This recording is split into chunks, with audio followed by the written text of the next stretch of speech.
नमस्कार विद्यार्थी मित्रांनो, आज आपण इयत्ता तिसरी मराठीचा साबणाचे बुडबुडे हा मजेदार आणि आनंददायी पाठ शिकणार आहोत. रंगीबेरंगी बुडबुड्यांच्या सुंदर दुनियेत प्रवेश करूया.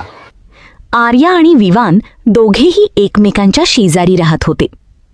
एके दिवशी आर्या म्हणाली, विवान, आज आपण बुडबुडे तयार करूया का? विवान घरातून शिल्लक राहिलेल्या साबणाचे तुकडे घेऊन अंगणात आला.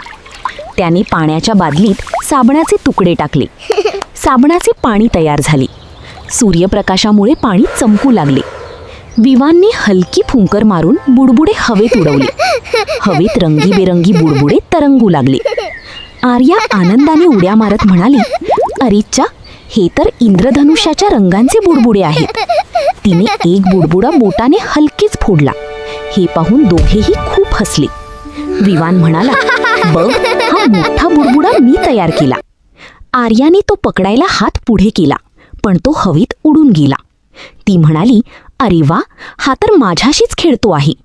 दोघांनी मिळून 100हून जास्त बुडबुडे तयार केली. काही छोटे, काही मोठे, काही चमचमणारे.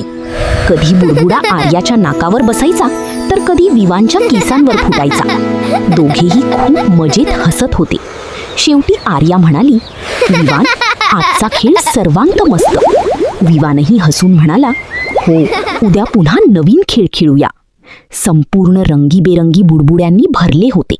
दोघांच्या चेहऱ्यावर फक्त आनंदच आनंद होता. नमस्कार मित्रांनो, आपण पाहत आहोत इयत्ता दुसरी मराठी 2026-27 नवीन अभ्यासक्रमानुसार मराठीचा हा तिसरा पाठ आहे, साबणाचे बुडबुडे. बघूया आपण या पाठावरील संपूर्ण प्रश्न उत्तरे. नुकताच आपण हा पाठ शिकलेला आहोत, तर नवीन शब्द शिकूया. फुंकर म्हणजे तोंडातून हळुवारपणे हवा सोडणे. वातावरण, पृथ्वीच्या सभोवतालचे हवेचे आवरण, त्याला म्हणतात वातावरण. मला हे समजले. प्रश्न पहिला यामधला बघा, उत्तरे लिही.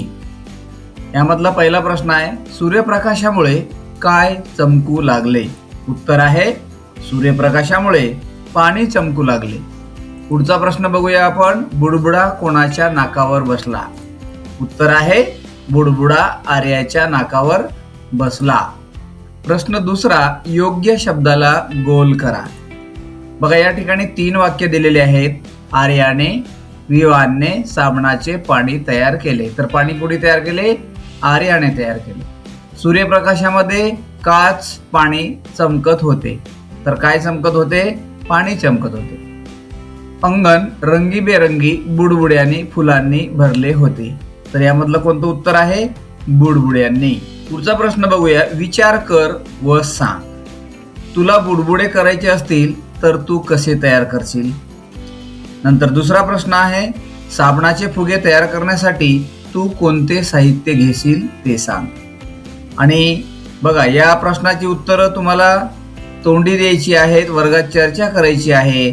आणि तिसरा प्रश्न जो आहे बघा, चित्रे बघ, शब्द वाच व समजून घे. या ठिकाणी बघा, हे 4 चित्र दिलेले आहेत. पहिला आहे अननस, आवळा, इमारत आणि इडलिंबू. आता वर्णानुक्रमे जर आपल्याला शब्द लावायचे झाल्यास बघा, या ठिकाणी अननसाचा अ पहिले आलेला आहे, त्याच्यानंतर आवळा हा दुसरा आलेला आहे वर्णानुक्रमानुसार, नंतर इमारत आणि नंतर इडलिंबू. या प्रकारे वर्णानुक्रमाने हे शब्द आलेले आहेत. पुढे बघूया आपण, कृतीतून शिकूया. साबणाचे बुडबुडे तयार कर आणि तुझे अनुभव सांग. वर्गामध्ये तुम्हाला साबणाचे बुडबुडे तयार करून अनुभव सांगायचे आहेत.